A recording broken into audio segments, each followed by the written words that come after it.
Yes, yes. Okay, okay.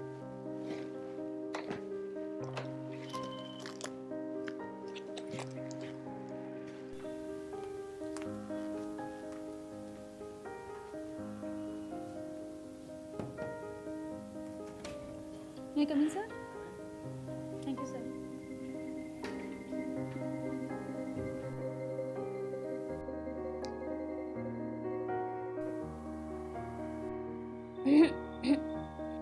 Oh, sorry. Please take a seat.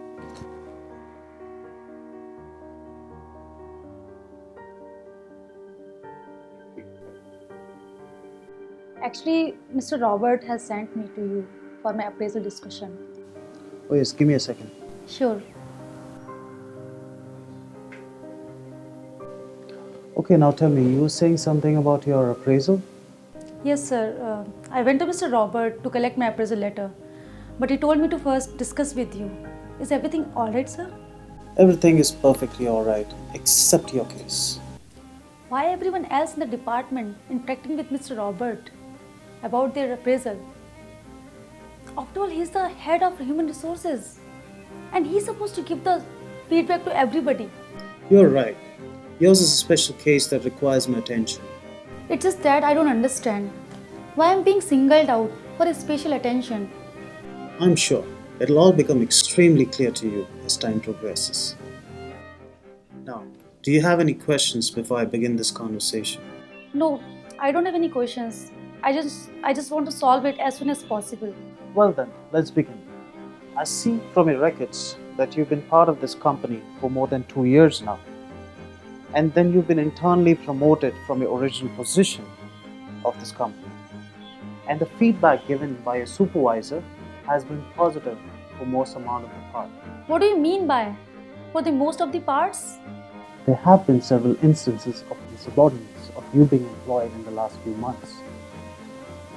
Recently, last month, your supervisor made a note in the employee file that you will refuse to work after hours for a critical task. That's not fair. He's behind me for last few months. He has been looking for a chance to get me alone in the office when everyone has left. I told him I don't want to get in any situation which is difficult for me. But that is not what you say is written in the file. It goes on to say that in fact you came on to him for romantic advances, which of course he refused. I'm afraid that this has created a rather serious situation in terms of your employment in this organization. But what he has said is not true. I never came on to him. He's old, at least 40, and he's ugly, plus he smells bad. I can't think about him like this. That's all well and good, but it's your word against the senior manager of the company. And this is the reason why Mr. Robert has sent you to see me today. So what are you going to do to me? Insubordinance is the ground for dismissal. Oh no, but I need this job. Please don't fire me. Well, there is something we can do to work this out, but it requires you to be much more cooperative. What do you mean by cooperative? I think you know by what I mean. You don't look so down. I'm willing to be cooperative. I will do anything to keep this job. You need to take care of the feelings of your manager. If your manager is not happy, how will he give you positive feedback? Yes, you're right, sir. Last quarter I have exceeded my sales target.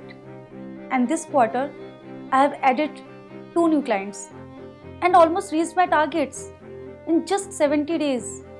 I'm always surrounded with the statistics. I care a bullshit about this data. What do you mean? The sales figures are fake? Who cares? But why are you telling me all this? Please complete my appraisal process and let me go. Sure, but this place is boring and depressed. No, this place is nice and professional. Do you remember what happened to the sales executive you were working with? Yes, she was fired by you because of she was not meeting her targets. No, she was fired because she refused to have a coffee with me after hours. Today, you're making the same mistake. But I am not comfortable to meet anyone outside the office. I'll leave it to you. Here's my address. I'll wait for you. You can come in the evening and we can have some good time. But if you do not come, then I'll be left with no option but to fire you. Because we as a company don't trust in insubordination and unprofessionalism.